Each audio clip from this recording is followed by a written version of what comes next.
بسم اللہ الرحمن الرحیم۔ السلام علیکم۔ جیسا کہ آپ جانتے ہیں، ہم منتخب احادیث اردو میں پڑھ کر آپ کو سناتے ہیں، اور اس کا ہم نماز و خضوع کا باب پڑھ رہے ہیں، ہم پڑھیں گے۔ حضرت فضل بن عباس رضی اللہ عنہ فرماتے ہیں کہ رسول اللہ صلی اللہ علیہ وسلم نے ارشاد فرمایا، نماز کی 2 رکعتیں اس طرح پڑھو کہ ہر رکعتوں کے اخیر میں تشہد پڑھو۔ نماز میں عاجزی، سکون و مسکنت کا اظہار کرو۔ نماز سے فارغ ہونے کے بعد اپنے دونوں ہاتھوں کو دعا کے لیے اپنے رب کے سامنے اس طرح اٹھاؤ کہ دونوں ہاتھوں کی ہتھیلیاں تمہارے چہرے کی طرف ہوں۔ پھر تین بار یا رب کہہ کر یہ دعا کرو۔ جس نے اس طرح نہ کیا، اس کی نماز اجر و ثواب کے لحاظ سے ناقص ہوگی۔ حضرت ابو ذر رضی اللہ عنہ سے روایت کرتے ہیں کہ رسول اللہ صلی اللہ علیہ وسلم نے ارشاد فرمایا، اللہ تعالیٰ بندے کی طرف اس وقت تک توجہ فرماتے ہیں جب تک وہ نماز میں کسی اور طرف متوجہ نہ ہو۔ جب بندہ اپنی توجہ نماز سے ہٹا لیتا ہے تو اللہ تعالیٰ بھی اب اس سے اپنی توجہ ہٹا لیتے ہیں۔ حضرت حذیفہ رضی اللہ عنہ سے روایت نبی کریم صلی اللہ علیہ وسلم نے ارشاد فرمایا، آدمی جب نماز پڑھنے کھڑا ہوتا ہے تو اللہ تعالیٰ اس کی طرف پورا توجہ فرماتے ہیں، یہاں تک کہ وہ نماز سے فارغ ہو جائے یا نماز میں کوئی ایسا عمل کر لے جو نماز کے خشوع کے خلاف ہو۔ حضرت ابو ذر رضی اللہ عنہ سے روایت ہے کہ نبی کریم صلی اللہ علیہ وسلم نے ارشاد فرمایا، جب تم میں سے کوئی شخص نماز کے لیے کھڑا ہو تو نماز کی حالت میں بلا ضرورت کنکریوں پر ہاتھ نہ پھیرے، کیونکہ اس وقت اللہ تعالیٰ کی خاص رحمت اس کی طرف متوجہ ہوتی ہے۔ فائدہ: ابتدائے اسلام میں مسجدوں کے اندر صفوں کی جگہ کنکریاں بچھائی جاتی تھیں۔ کبھی کوئی کنکری کھڑی رہ جاتی تھی جس کی وجہ سے سجدہ کرنا مشکل ہو جاتا تھا۔ رسول اللہ صلی اللہ علیہ وسلم نے بار بار کنکریاں ہٹانے سے اس لیے منع فرمایا کہ اس وقت اللہ تعالیٰ کی رحمت کے متوجہ ہونے کا ہے۔ کنکریاں ہٹانے یا اس قسم کے کسی دوسرے کام میں متوجہ ہونے کی وجہ سے رحمت سے محرومی نہ رہ جائے۔ کسی دوسرے کام میں متوجہ ہونے کی وجہ سے رحمت سے محرومی نہ ہو جائے۔ حضرت سمرہ رضی اللہ عنہ فرماتے ہیں کہ رسول اللہ صلی اللہ علیہ وسلم نے ہمیں حکم فرمایا کرتے تھے کہ جب ہم نماز کی حالت میں سجدہ سے سر اٹھائیں تو اطمینان سے زمین پر بیٹھیں، پنجوں کے بل نہ بیٹھیں۔ حضرت ابو درداء رضی اللہ عنہ نے انتقال کے وقت فرمایا، میں تم سے ایک حدیث بیان کرتا ہوں جو میں نے رسول اللہ صلی اللہ علیہ وسلم سے سنی تھی۔ آپ صلی اللہ علیہ وسلم نے ارشاد فرمایا، اللہ تعالیٰ کی ایسی عبادت کرو گویا تم ان کو دیکھ رہے ہو، اور اگر یہ کیفیت نصیب نہ ہو تو پھر یہ دھیان کرو کہ اللہ تعالیٰ تمہیں دیکھ رہے ہیں۔ اپنے آپ کو مردوں میں شمار کیا کرو، اپنے آپ کو زندوں میں نہ سمجھو کہ پھر نہ کسی بات سے خوشی نہ کسی بات سے رنج۔ مظلوم کی بد دعا سے اپنے آپ کو بچاتے رہو کیونکہ وہ فوراً قبول ہوتی ہے۔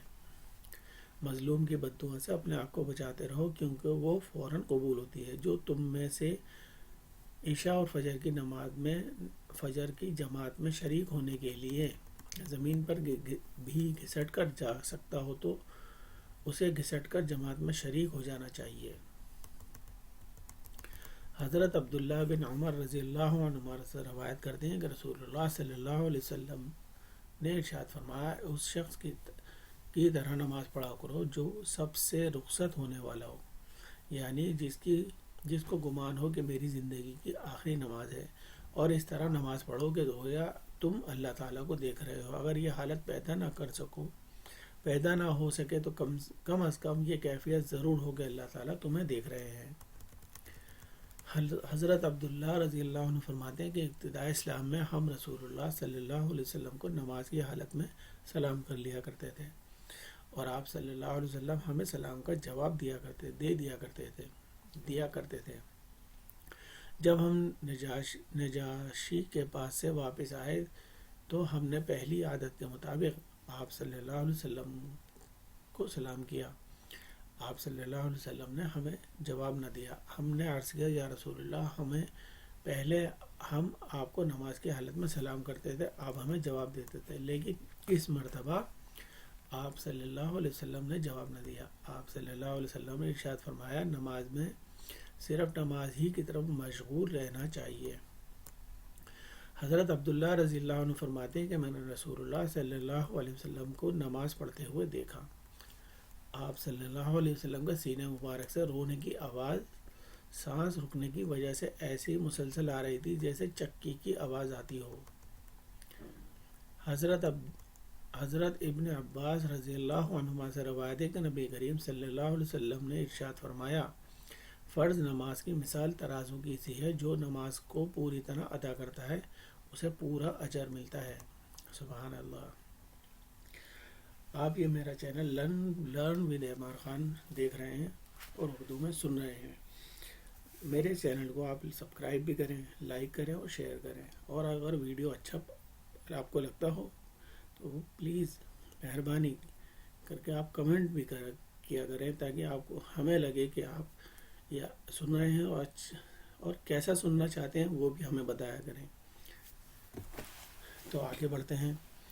حضرت عثمان بن ابی دہرش رضی اللہ عنہ سے روایت ہے کہ نبی کریم صلی اللہ علیہ وسلم نے ارشاد فرمایا، اللہ تعالیٰ بندوں کے اسی عمل کو قبول فرماتے ہیں جس میں وہ اپنے بدن کے ساتھ دل کو متوجہ رکھتا ہے۔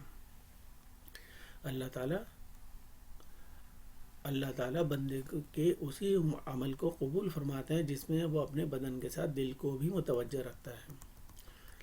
حضرت ابو ہریرہ رضی اللہ عنہ سے روایت ہے کہ رسول اللہ صلی اللہ علیہ وسلم نے ارشاد فرمایا، نماز کے 3 حصے ہیں، یعنی نماز کا پورا ثواب ان تینوں حصوں کے صحیح ادا کرنے پر ملتا ہے۔ باقی حاصل کرنا 1/3 حصہ ہے، رکوع 1/3 حصہ ہے اور سجدہ 1/3 حصہ ہے۔ جو شخص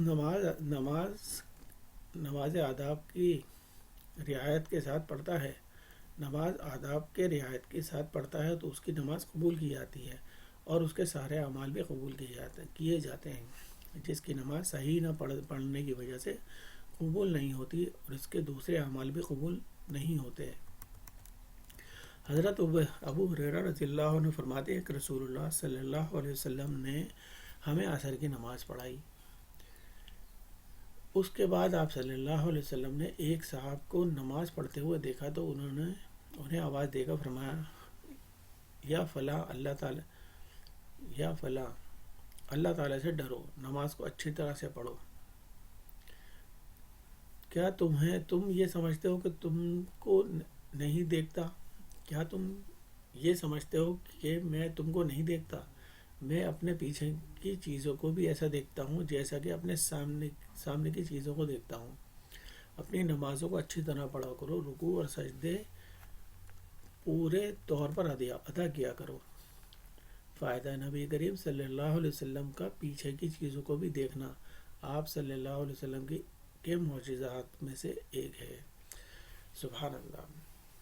آج ہم نے یہ خضوع کی نماز یہ پڑھا، اور اللہ تعالیٰ ہمیں نماز کے درمیان نماز دھیان سے پڑھنے کی توفیق عطا فرمائے۔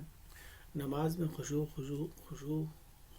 اور وخضوع ہمارے اندر پیدا فرمائے، آمین۔